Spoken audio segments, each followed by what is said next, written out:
One addition potentially if a council or committee so approves. The one addition is from Mr. Don Glassford and Mr. Dave Kelman, Refire Services Systems. They are here to do a short presentation to us. Yes, sir. Thank you. All in favor? Thank you very much. Approval of the agenda as changed, please. Councillor Pierce, Councillor Coleman, all in favor? Carried. Thank you. Declaration of pecuniary interest at the time, if required. Moving forward, Peter and Patricia Marr, parking and snow removal concerns. That's me, Mahar, please come up to the microphone if you'd like. I got brown glasses on, so... Oh, okay. That's fine. Just state your name and your address, please.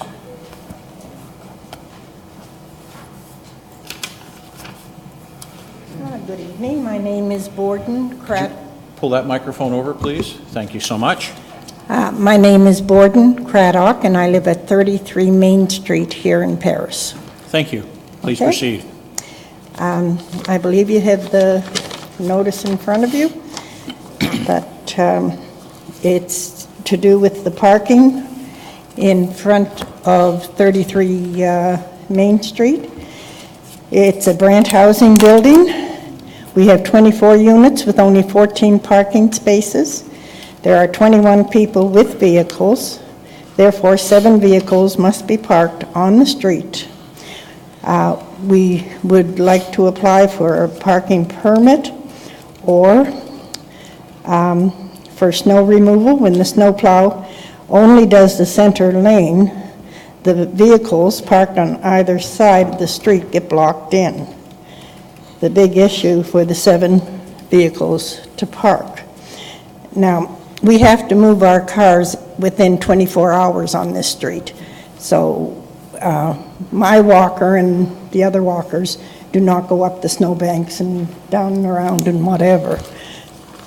It's a serious problem that we are having. Was that about it? Okay. That's all you have to say in regarding this underneath the delegation request form that was put in by the Mahar? Yes. Okay. Any questions? Councillor Pierce, please, then Councillor Powell. Thank you, Mr. Chair. Through you, I'm just curious you said there was 14 spots in the parking lot there. Are those designated spots for certain units, or is it kind of a rotating first come, first serve? How does it work with that?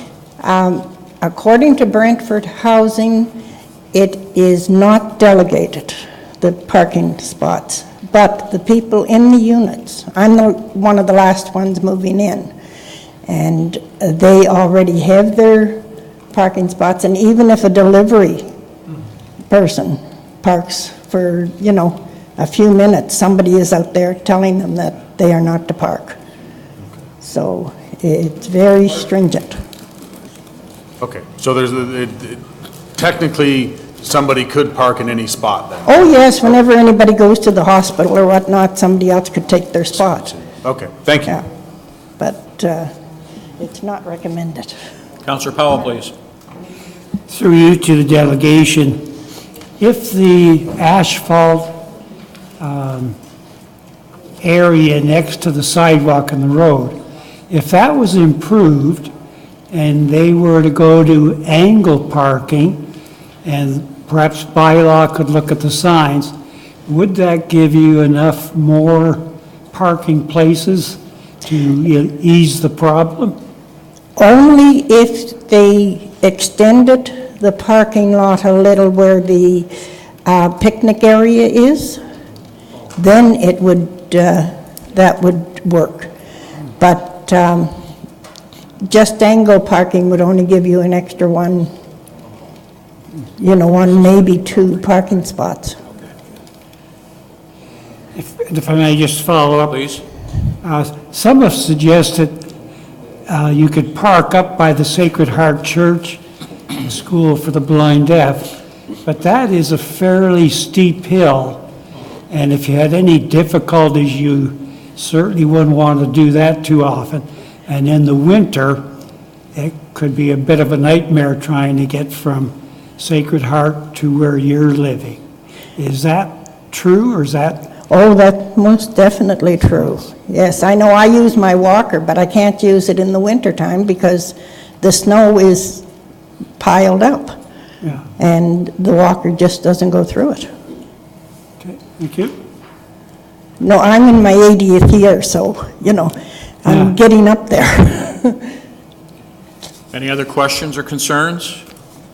Councilor Gatward, please. Thank you, Mr. Chairman. So you mentioned a permit system? Yes, if we could get, like on Main Street, we have to move the cars within 24 hours, 365 days a year. If we had, and handicapped parking doesn't count because I have a handicap sticker on my car and I've had 2 tickets so far, so they don't count. But if there is some type of permit, or even if the street was delegated so that the first half of the month you parked on one side of the street and the second half of the month you parked on the other side of the street, that might help.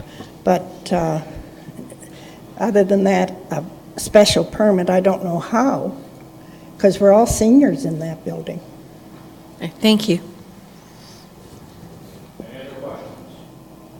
Seeing none, thank you very much. Oh, thank you.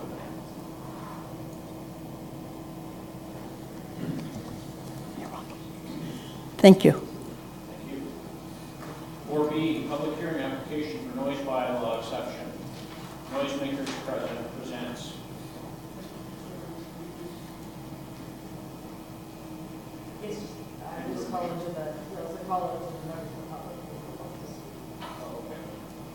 Public hearing. Last for a first time, is anyone wishing to speak to this?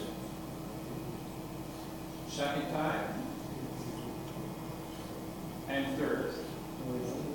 Thank you. Public portion is now closed.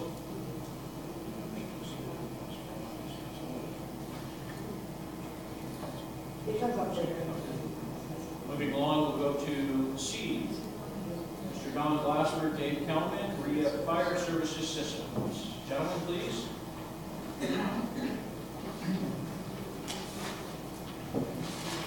Thank you, gentlemen. Some brief introductions are in order, I believe. It appears that most of you know too much about Dave Kelman already, but a little bit more won't hurt. I was raised on a beef farm in South Dumfries, worked at Millard Roast in Roseboro, got my CA in 1963. In 1965, I went to work for Brantford Township as deputy treasurer, became the clerk treasurer, and eventually the CAO, retiring in 1990.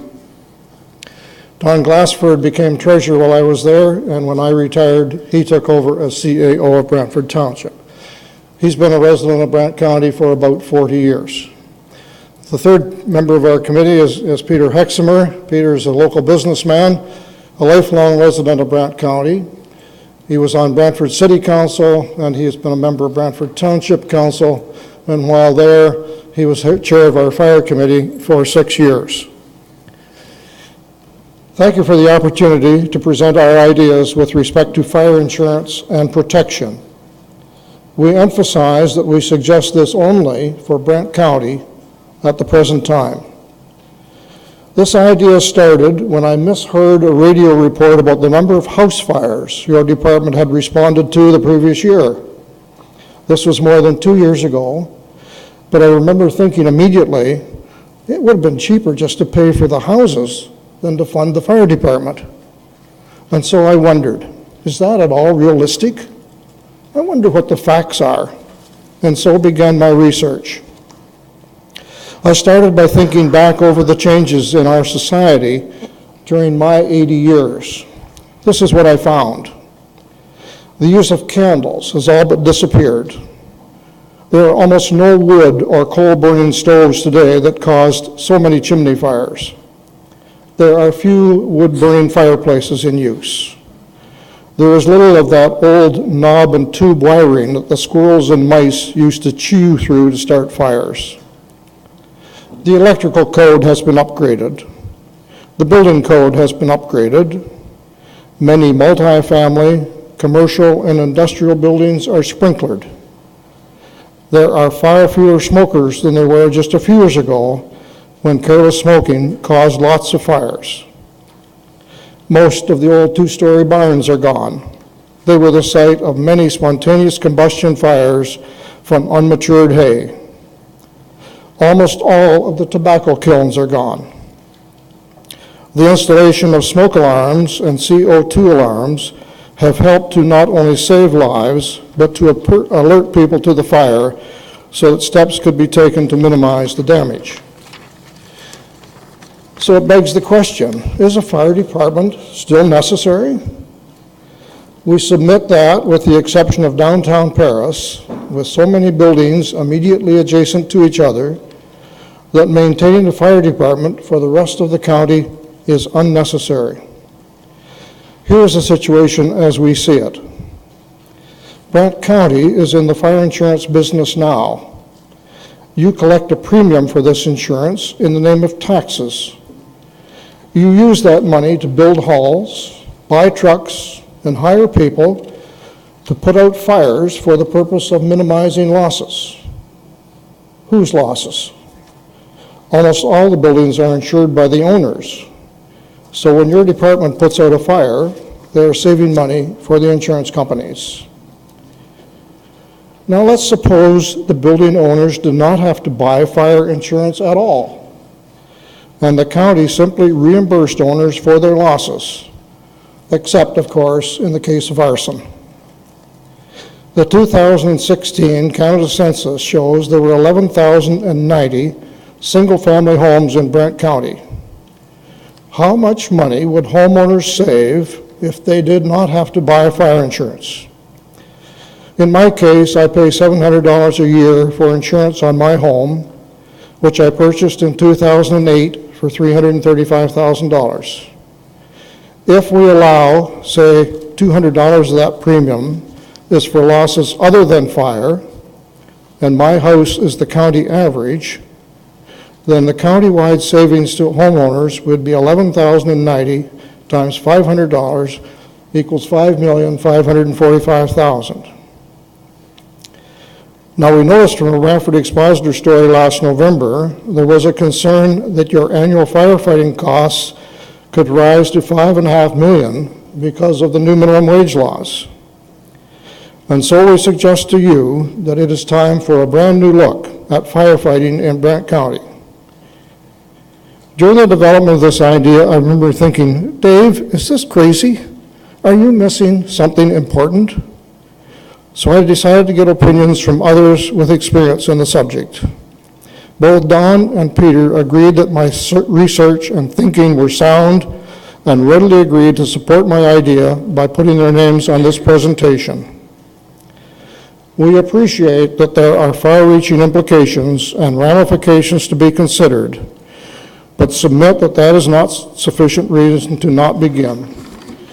We suggest that you could ask the province to make Brant a pilot project to help you study the matter on the basis that it may have application elsewhere in the province.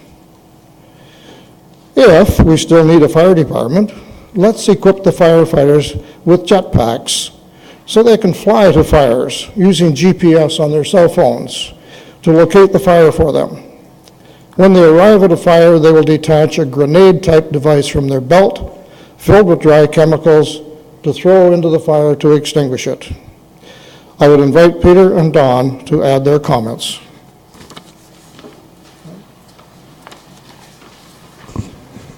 Mr. Chair, Mr. Mayor, members of the committee, I just have a few comments, and I don't have them written down, but I can tell you one thing that we can all agree on, that change is inevitable. It happens on a world basis, and it happens in our communities, and it's happening at a much faster rate than we've ever seen before.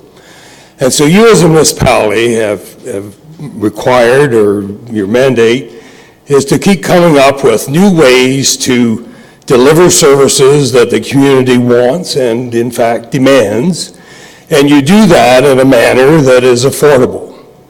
And so when ideas come along, I know that you all, when you're out in the community and you're talking to people, you're searching for new ideas that you may bring forth here that may have some application. So new ideas to respond to change is essential if we're going to be successful moving forward. David has presented an idea, and it is a concept. It's not fully developed. And I guess that's what we're asking you, is that we believe that it has merit, is worthy of pursuing, and we ask that there's a tremendous amount of work that needs to be done to examine this idea, to look at all the ramifications. And so the easiest thing for you to do tonight would be to receive for information, file it, and never be seen again. We think it is worthy of more than that, and we believe that you need to put the minds together to develop a process for looking at an audit of the service, a rationalization of the service, and the financial implications of where we're going down the road with an effort of finding a new way. And certainly insurance, being a self-provider of property insurance, is a totally new idea. But new ideas are not necessarily bad. There's been some really good ideas in our course of our history that have evolved to be really good things.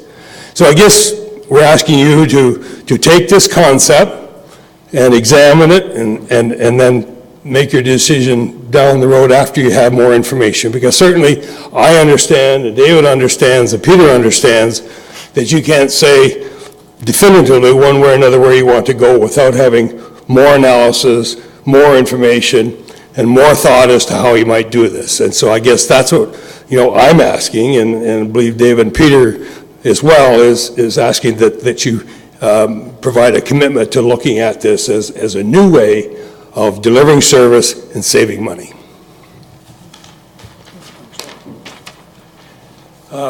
Peter.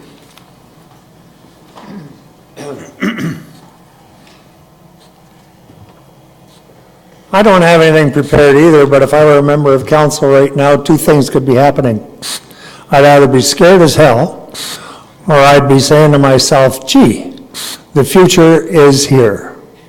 And we need to think about how we're going to handle what could be a massive economic situation for any county in view of what is happening in the world today.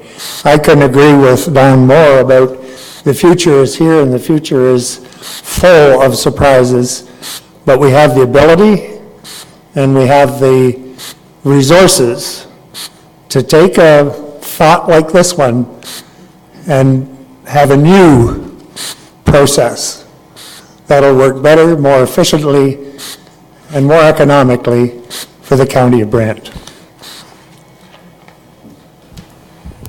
Thank you very much, gentlemen, for your presentation. Any questions? Councilor Miller and Councilor Pierce, please. Thank you, Mr. Chair. To the three gentlemen, thank you for your ideas. I got tremendous respect for all three of you, and it's nice to hear new ideas once in a while. But I was kind of hoping this would be fleshed out a little bit better before you come here. For example, was there any costing of, say, the work other than fires that the fire department do? For example, when they're using the jaws of life to save a couple teenagers stuck in a car, how do you put a cost on that? Like, you did a nice job on the fires, I got that, but they do other services, so let's be clear on that. When I was at Brantford Township, our volunteer firefighters always told me that they never saved a life. They always got there too late. By the time they got there as volunteers, it was too late. Either people died from smoke inhalation or from injuries. So it wasn't a case of saving life then, and I don't know the situation now. But I do know that you have an ambulance service, and it seems to me that people on an ambulance are better equipped to deal with that situation than volunteer firefighters. That's my opinion. Thank you. Councilor Pierce, please. Thank you, Mr. Chair. Through you, if I could, Thank you for your presentation, gentlemen. Definitely out-of-the-box thinking, I'll give you that, and I'm a fan of out-of-the-box thinking. But a couple questions came to light. So let's just say, you know, hopefully it never happens, but let's just say my house is on fire, okay? So we don't have a fire department. So I'm going to say that I'm there with my garden hose, but I can't fight this fire. More or less, my house is gone. 100% destroyed. If we have a fire department, we call the fire department, they may save half, three-quarters, maybe all my house. They may. So if you're talking about, you know, us paying back the losses to the residents, we may pay, you know, there may be a $50,000 worth of damage as opposed to, in your point, your house, $335,000 worth of damage. So I'm not sure at the end of the day that the numbers would balance out to be the cost savings that you're showing in here. That's the one, and again, this is just, it's all premature, and I appreciate that. The other thing I'd like to say, and Councillor Miller brought it up as well, there's a number of other services that the fire department does. As he's talking, accidents, we're blessed by two rivers here, but we're not blessed by two rivers. There's been too many times they've had to be on the river. Yes. And if it's anybody that I know or a family member of mine, I'm sure glad that they're there and able to do what they do. So again, I appreciate what you've done here in the sense of fire, but I don't think it's a service that you can separate into fire, rescue, all those different things in there.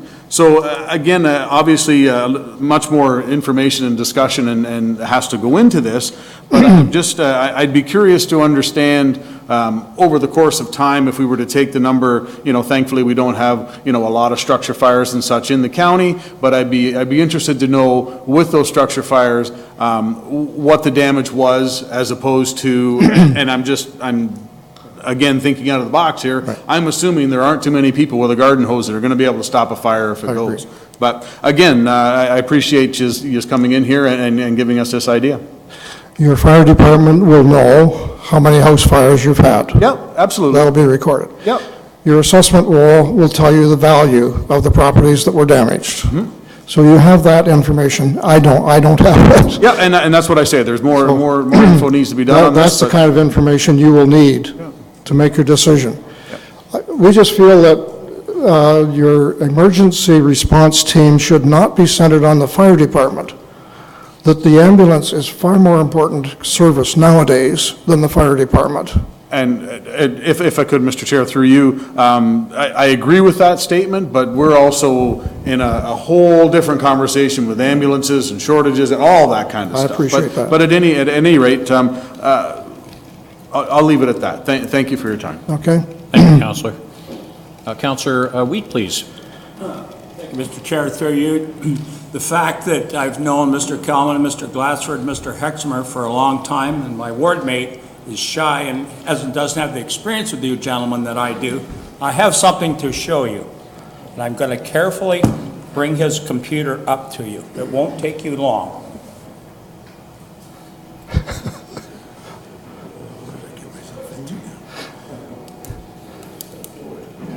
Well, John's doing that. I don't know what your people's experience in, but in my lifetime, I have been to one house fire. Just read that letter that was sent to Mr. Baumann. Will, you might have to make the... Gone. It's gone. He's just shy. I'm not. I'll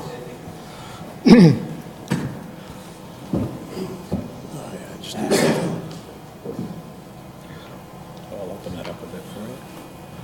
There you go. Who is this fellow? It's to Will Baumann.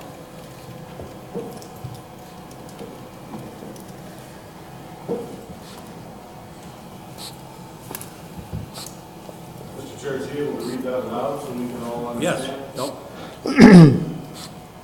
Is that your wish? Sure.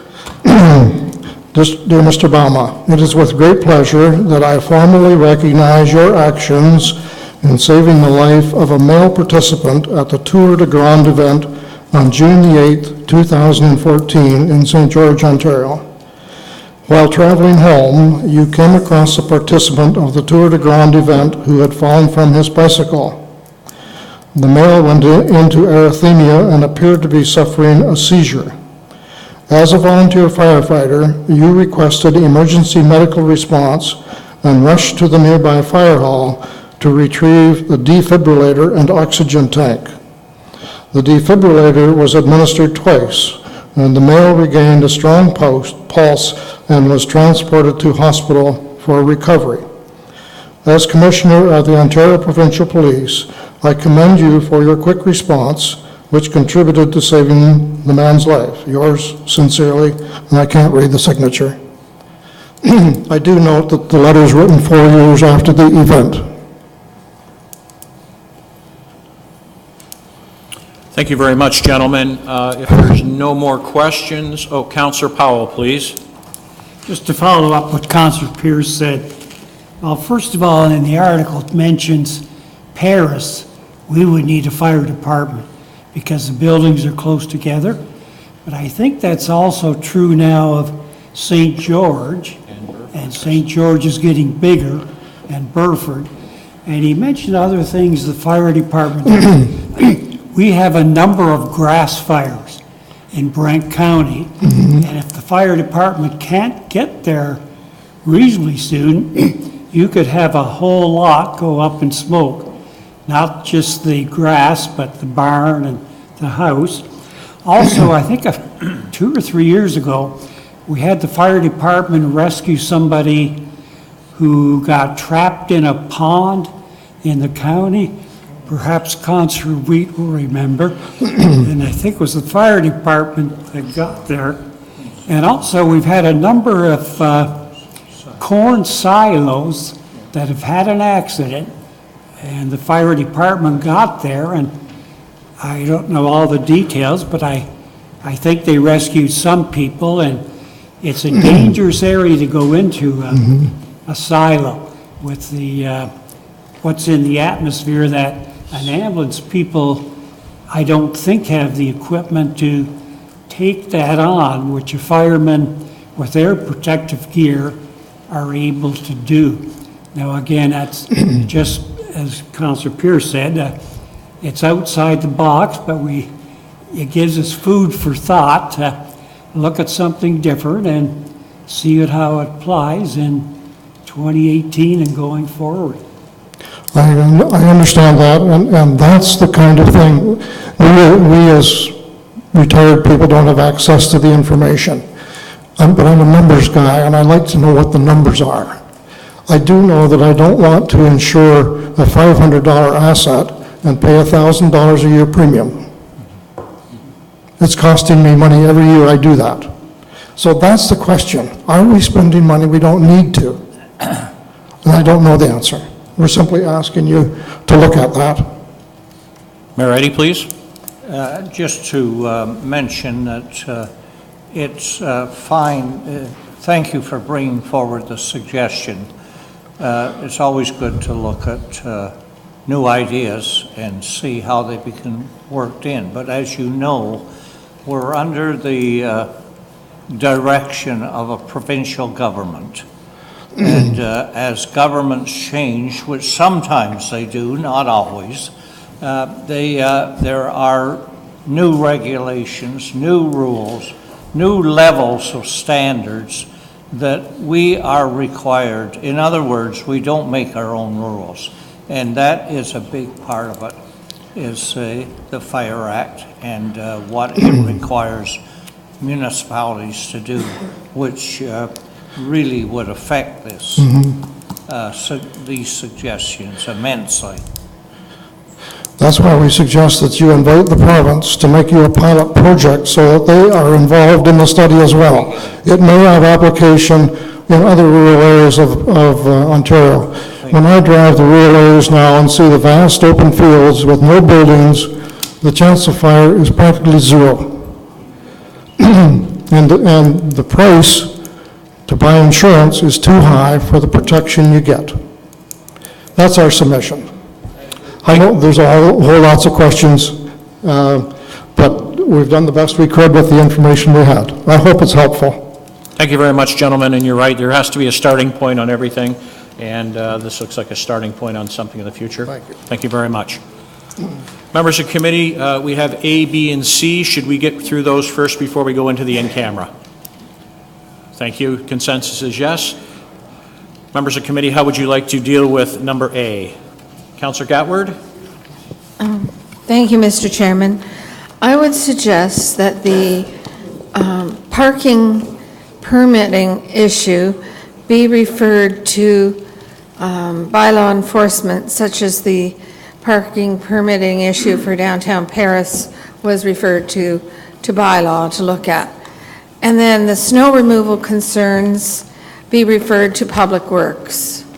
Do you have a seconder for that motion? Yes. Mayor Eddy? Questions or concerns? Seeing none, all in favor? Opposed, carried, thank you. Item B, which is the public hearing application, is just that, a public hearing application, so we don't need to do that. Then we have the presentation by the three gentlemen that were just up, Mr. Kelman, Glassford, Fire Services Systems. How would you like to deal with that? Councillor Chambers, please. Thank you, Mr. Chairman. Like John, I've known the three presenters for quite a while, and I respect them, like David says, very much. I may be wrong, but I think what they're doing is challenging us to think about our fire services. We spent more time in the last 5 minutes talking about fire services than we have probably in the last 35 council meetings. That's what they're telling us. We need to start looking at our services in an exploratory way, and I commend them for bringing that to our attention. That's what they're doing. They're challenging us to think today what our fire services is going to look like tomorrow. And the time to think about tomorrow is today. So somehow, and I think it would be the right thing to do, is to set some time aside at the Community Services Committee, where we talk about fire services, to just talk about fire service, where we've been, but more importantly, where we want to go. And I thank them for challenging us to think about, in maybe a provocative way, probably more provocative than what I would care to move forward at this time, but I think we do need to spend more time talking about and discussing and blue skying not only the fire services, but all our services. So thank you very much, gentlemen. You've taken the lid off the box, so to speak. Thank you, Councillor. Do we have a seconder for that? Councillor Boma, please. His motion was to send it to Community Services, and we have a seconder. Any comments or questions? Mayor Eddy? Oh, okay. All in favor? Opposed? Carried. Thank you, gentlemen. Can I make sure that the resolution has more discussion tonight? Yes. Refer it to the next time. No, it'll be in for discussion, for sure. And ladies, yours has gone to the appropriate committees, and you'll hear back from those committees. Well, they'll probably show up on the next committee agenda for those committees, so I would say within a month. Patricia, if you can leave me some contact information, because I don't have any for them. So if you could leave some contact information, we'll make sure the information gets to you. So Ms. Boyd here will take your information if you'd like. If you could come up and give that to her, please, and she will make sure you get the information. Moving forward, I'd like to ask to go into camera, please. Motion by Councillor Coleman, seconder, Councillor Powell, all in favor. Okay, thank you. We'll give a 1-minute recess for everyone to clear while we get this done.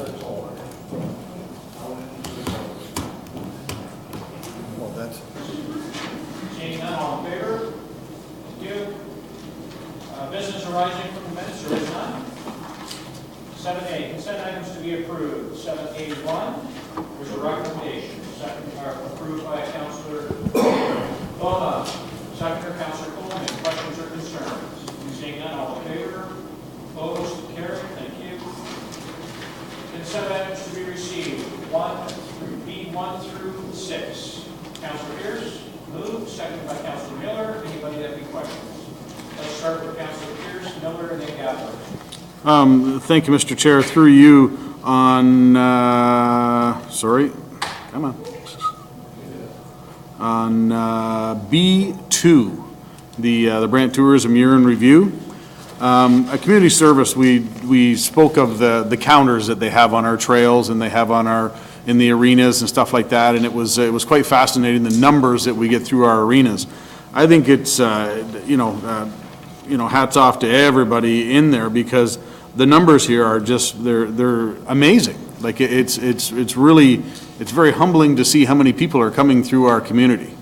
And you don't really, you hear about it and stuff like that, but when you get a report like this, that lays it out like that, it really makes you proud. Yep. And it's, thank you, whoever did up this report. It really lays it out there, and it's absolutely fantastic to see, so kudos. Well, I can tell you, I walked in there not this past weekend, the weekend before, just for a little break to see what was going on, and it was jam-packed at both ice surfaces. Yeah. Just amazing, just amazing.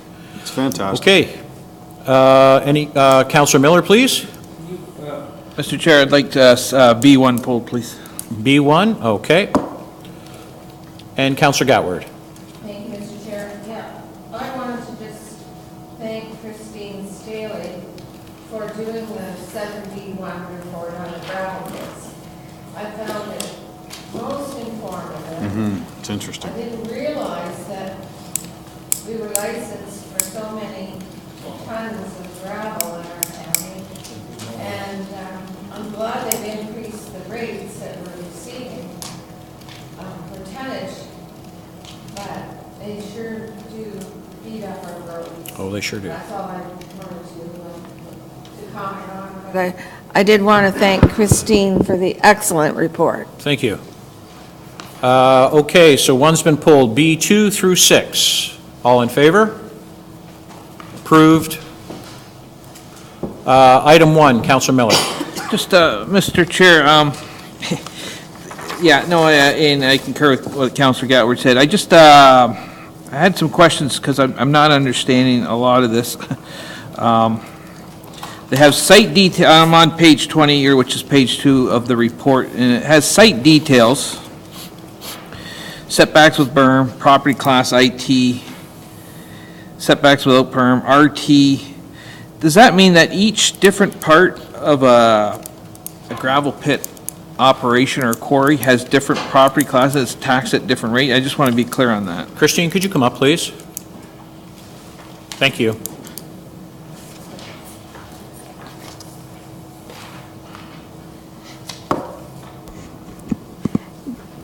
Through you to Councillor Miller, sorry. Yes, each gravel pit has more than one class. They can have multiple classes. Sorry, can you hear me now? Yes. Okay, each gravel pit has more than one class. These details determine how MPAC assesses it. So if it's a burn, it's RT. If it's got a burn without setbacks is RT, burn with setbacks is RT. The building could be IT or CT. It very well depends, and it's very complicated how they assess the gravel pits.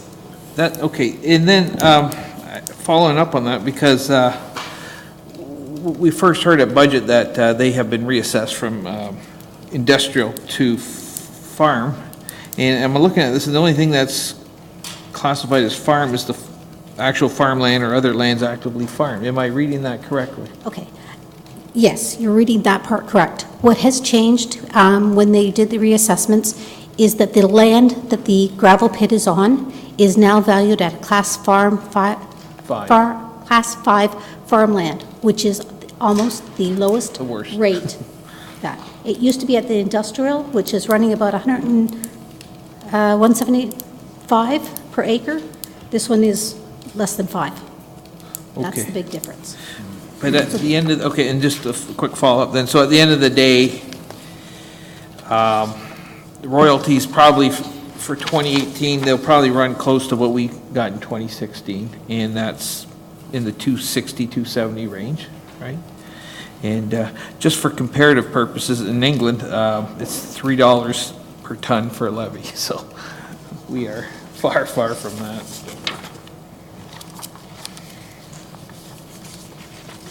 Yeah. Thank you. That's good, Councillor Miller. You're satisfied with that answer? Yeah, not, the answer's good. I don't like the answer itself, but. Thank you. Seeing no more questions on item 1, all in favor? Opposed? Carried, thank you. Committee reports, there is 8A, Tourism Advisory Committee report. There is a recommendation. How would you like to deal with the recommendation, committee? There are 2 recommendations, sorry. Okay.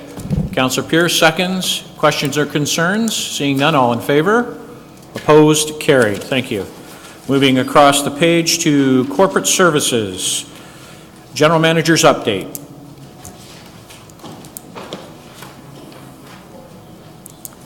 Heather's wearing more than one hat. I am. Please proceed, Heather. Okay. So Robin has the OPP detachment update. They met with Planning, Building, and Development Engineering to review the site plan control process and reports required for kind of around stormwater management, site surfacing requirements, photometric or external lighting, geotechnical, and traffic studies. The stormwater management plan will conform to low-impact design criteria. Planning has forwarded the proposed site plan to the MTO for comment and studies that they will require. They have met with the civil, structural, and electrical engineers. And the pre-qualification documents for the general contractor should be ready by the end of March and will be posted on the bids and tenders website. Recruitment is our other big couple pages actually here. So recently hired, we hired paramedic shift supervisor Glenn Cunane. There was 11 summer students hired. We hired our accounting assistant, and we did a mat leave fill-in for the special events coordinator. We hired 7 primary care paramedics, 2 advanced care paramedics, and 12 part-time paramedics. Selection process underway. So we have 9 currently that we've received resumes in, and they're looking through them and making selections. There are 13 current postings out there, 3 that will be posted coming up, 2 or 3 departures, and then 2 upcoming retirements come this summer. So HR is busy. Thank you. Any questions? Councilor Miller, then Councilor Gatward. Thank you, Mr. Chair. Through to Heather. The AMO Communications, March 6, 2018, talks about how the province broadens municipal investment powers. I know we have a big chunk of change invested from the sale of our LDC, and I'm just wondering, is this going to change things given how low our rate of return was for the last year? Or do we know at this time? I think we have to do a little more research on this. I'm not sure that it gives us, we're in the position to use these extra areas yet, these extra powers that are given, because there are still some criteria in place on them. Councilor Gatward?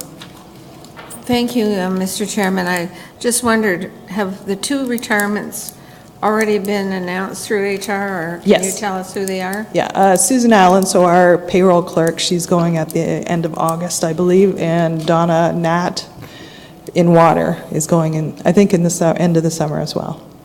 Thank you. Thank you, Heather. Appreciate it. Moving on to operations, General Manager's update. Mr. Bradley, please.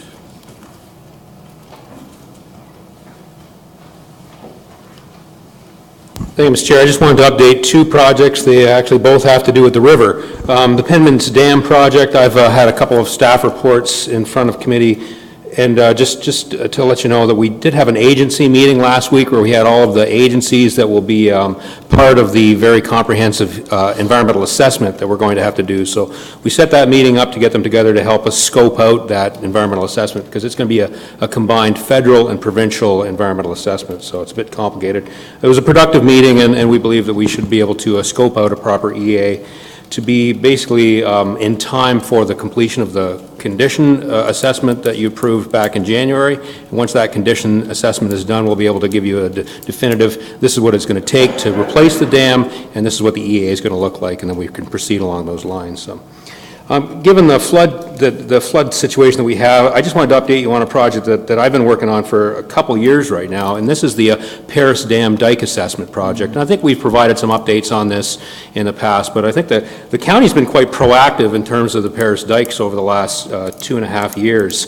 We started a dike assessment in 2016, a phase 1 of that dike assessment, to basically get a kind of a topographical understanding of the dike system and the flood control system throughout downtown Paris.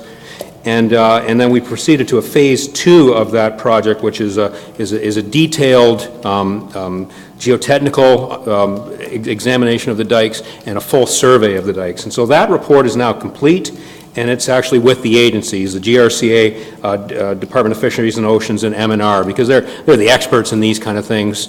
We want to make sure that they're on board with that. So we anticipate their review will be done, and then our consultant will come in, and I would suggest, because it's a fairly significant project, of significant interest, I would have them come to CDC in this room and provide an update on what that study has revealed. That study will have a very thorough mapping and geotechnical analysis of the dikes. We'll have actual drawings of the dikes. What we don't have, we actually have nothing right now. These things were just built. They weren't built through any engineering drawings. So we'll have a full set of drawings of what the dikes are comprised of, and the walls and the gabing structures are comprised of. And it'll also have a series of recommendations and a timeline according to that. So I think that'll put the county in a very good position, considering what we just went through in terms of understanding its flood control system. So the system performed very well in the last flood, and I think we can take some confidence in that, but we'll be in a very good position in a few months to know what we have to do to keep that system up and running and functional. So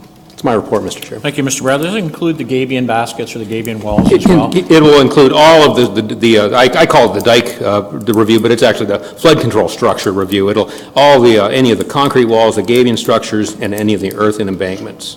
Thank you. And it'll look for any gaps that we have in that system as well. Thank you. Councillor Pierce, please. Thank you, Mr. Chair. Through you, just a comment if I could. I know Michael was talking about they're going to be doing the assessment on the dam and stuff, and you had talked earlier that there's actually going to be somebody in the water doing the assessment on it. I guess my comment on that is I'm sure glad we'll have our volunteer fire department on hand just in case we need it. Point well taken. Thank you, Mr. Bradley. Moving along, committee, we have Development Services. We do have a recommendation there, Building Division staffing requirements through Mr. Andre Gravel. There is a recommendation. Councillor Wheat moves. Councillor Gatward seconds. Questions or concerns? Councillor Miller, please. Just, I think, but I'm not sure, so I'm asking, Yes. Are these employees or are these contract people? I think they're Mr. Gravel, employees. these employees, correct? These will be full-time employees. Yes, full-time. Any further questions? Seeing none, all in favor? Opposed? Carried. Thank you. General Manager's update, please. Mr. Pomponi? A few things. Just an update on our fee review. As you recall, we had hired somebody to go into Todd McDonald to go in and look at our fee studies. He assessed our processes, people who are involved. We had a meeting with him last week. We're nearing finalizing of it. I think the one part that needs to be finalized still is the building permit fees. And we're looking at getting something from him in the next few weeks, I think. We'll be meeting internally on looking at the results and bringing something back to, I'm going to CDC and council for some endorsement and feedback on that, so we'll keep you up to date. Last week, I signed the plans for the Arlington Meadows Subdivision. It took a while for them to actually bring it in, a little bit later, but than we were anticipating, but it's been signed and it's with the developer. Hopefully registration is going to be happening anytime. And one other thing I just wanted to let you know is in our Friday files that you'll be getting, we are, staff here, I believe it's with operations as well as development services staff, are going to be providing a memo on the status of the Class E EA for St. George. And so that should be in the Friday files, we're hoping. Any questions? Thank you very much, Mark. Okay, thanks. Next up, economic development and strategic investment. General Manager's update, please. Thank you, Mr. Chair. Just a few things. The RFP for our 5-year strategic plan is going to be released this Thursday. We plan on selecting a proponent by the end of April, and we'll bring that back to council for review and approval. The work on the CIP programs for Burford and St. George are well underway. We have open houses planned for later this month. The Burford open house will take place on March 22nd, and the St. George open house will take place on March 28th. To the ward councillors, I have left the information postcards on your desks if you want to distribute them. I have plenty more to any other councillors. Mayor, if you'd like to distribute any of these to business owners or residents in the area, just let me know. We have lots of them if you'd like to give them out personally. We also will be going door to door to all businesses in the downtown core of both areas to make sure that we get as many people out as possible. As Heather mentioned, we have hired for the 1-year contract position of Special Events Coordinator for Danny McComb's maternity leave. Lisa Enrique has accepted the contract and she'll be starting on March the 19th. And I did want to make a mention, I don't know if any of you were aware, but Russell Press recently attended the Canadian Sport Tourism Alliance Conference. The County of Brantford and City of Brantford were finalists for the Prestige Awards in the category of Sporting Event of the Year for a budget under $1 million. This is a national competition. While we didn't bring home the grand prize, this is for the Parasport Winter Games, I think it's worth acknowledgement because to be named a finalist at that level, at the national level, I think speaks to all the hard work and effort that both the county and the city put in to making those games a success. So I just wanted everybody to acknowledge that. That's my update. Very good, and for sure, I think we're very proud of what we have for our committee here in the County of Brent. They do very good work. Any questions or concerns? Councillor Chambers, please. Thank you, Mr. Chairman. I'm not sure what the status is, but what I've been reading in the paper is the Safety Village is looking to relocate. You know what I mean by the Safety Village, the little village that they bus people to, et cetera. And I'm just wondering if there's any, if there would be any place in the county that would be appropriate, and whether or not we're actively or passively trying to help out in a situation where perhaps they need a place to go. There hasn't been anything, excuse me, through you, Mr. Chair, there hasn't been anything identified, but we are doing a review, and I can certainly report back on where we are with that. I'm not sure that a report back has to be given, but as long as that we put ourselves maybe in the ball game, if appropriate, I would leave that with staff to keep it on the radar, for sure. Any other questions for Allison? Thank you, Allison. Moving on, no communications, no matters referred by council, other business, CAO's update, please. Okay, thank you, Mr. Chairman. A couple things. The Health Hub, I mentioned at the special council meeting we had a week ago that we're moving that forward. We've continued to have meetings, and Michael and I will have a report to you at council coming up at the end of the month. We had our EOC, as we mentioned, too, activated. We've done a debrief on that. Michael and I and the fire chief met this morning, and one of the things we're doing is making sure we have a proper list of the right people that need to be called, including all their backups into the future. I mean, we had a lot of people there, and we were fine, but we got looking around afterwards, and we thought maybe for certain functions there could have been different people, or at least for moving forward we could have it that way. So that was one of the areas for improvement we saw. Communication, I think was that sent out to all members, David? I know you asked Melissa for, and I think maybe she sent it to all members of council. And if there's any, I think there were a couple of things we learned from that, but if there are other areas for improvement from your perspective on communications, please let us know, and we'll do that. I wanted to maybe give a bit of an update on the LID things, and I don't know whether I should be, I've got a fair number of notes here, I could go fairly quick, or I should be doing it in a written report. How would council like that? Just a verbal right now, and if you'd like more update. So, LID, low-impact development, is used a lot in the county, and increasingly more as the profile's being raised.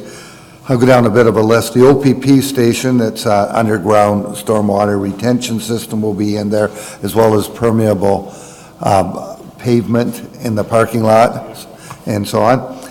The Gurney outlet that we're going to be dealing with in camera here is a prime example of LID from an infiltration point of view, and that's probably one of the largest infiltration ponds probably anywhere in this part of the province.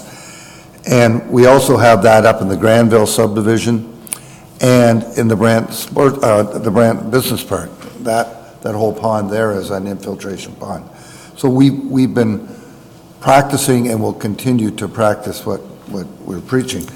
The Lions Park in Paris, the new ball diamonds that are being done there, there's an infiltration system being put in there. It's all using LID. Alexander Strait reconstruction in Burford is using infiltration. It's all kind of state-of-the-art that's going on there. And our 3 new fire halls that were just approved in Onondaga, Scotland, Canesville, they're going to have stormwater from the roofs go down into cisterns, and that water can be used for firefighting purposes. So that's a good thing. We're also, just as an aside, trying to make all 3 of those fire stations very energy efficient, and they're going to be built so that solar can be put on the roof when the time comes. Our development engineering staff have and will continue to take courses and update their own knowledge on LID so they can incorporate that into their comments on any new development and redevelopment that comes in the county. And we've been doing that quite a bit. So they were the main highlights of what I wanted to say. But I can certainly elaborate on any of these things, or we could give you a written report if you wanted to, but that's it.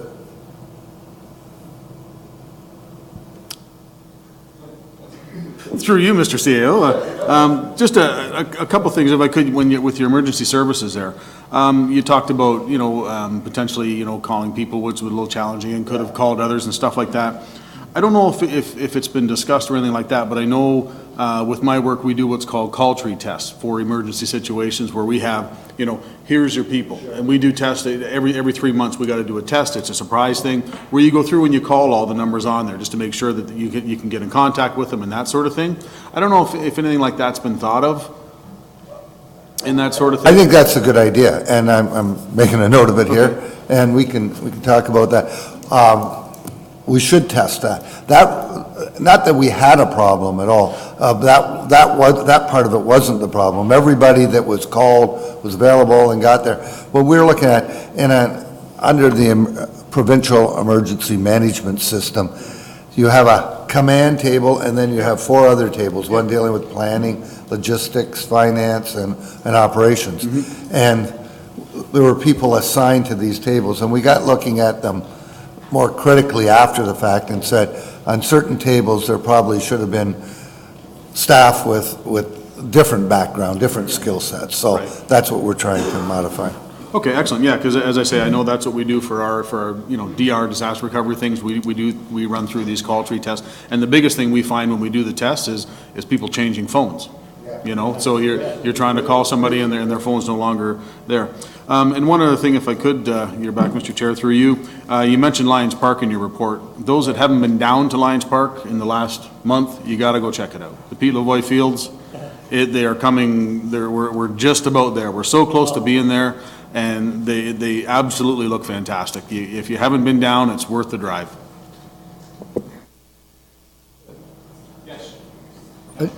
Through you, Mr. Chairman, just a couple comments on Paul's report about the LID, specifically about Alexander Street in Burford.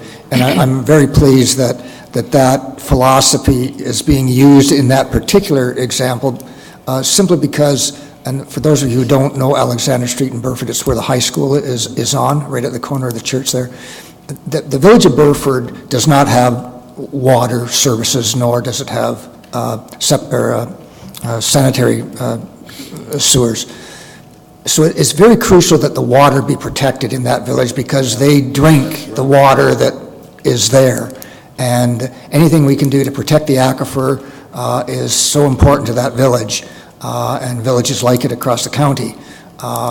And if we are trying consciously and philosophically to do that through LID, that's a huge step because in the past, it was throw as much salt as you can on the streets, and hopefully it'll go away down Whiteman's Creek and into the wherever. But for the long-term sustainability of that village's water supply, which is a pristine aquifer, we need to keep it that way, and LID is a secret to do that. So it just shows that here we are as a county looking at a major developing project on one of the major streets in Burford, that we are incorporating that into it, and that's good. And if we would have done that 30 years ago, we would have been a lot further ahead, but we're well on our way. And the last thing I'll say is that LID is not a mystery anymore. It's becoming commonplace, and that's what we need. So I commend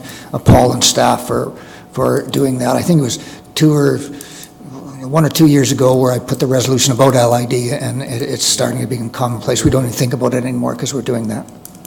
Yeah, if it comes to, yeah, thank you for those comments. Staff have been working hard on that. And if we do a new business park, for example, I'm sure this county will make sure that it's state-of-the-art with respect to that kind of thing. Thank you, and you know, Councillor Chambers, new processes and procedures can be a benefit to communities, and we're seeing that with the LID very much so, and it's a great way to go. Any other comments or questions? Thank you, CAO Emerson. Appreciate it very much. Do we have a motion to go on camera, please? Councillor Coleman? Councillor Powell, all in favor? Pass. Boy, I was getting that look like, what are you talking about? Well, 1 minute and we'll be going.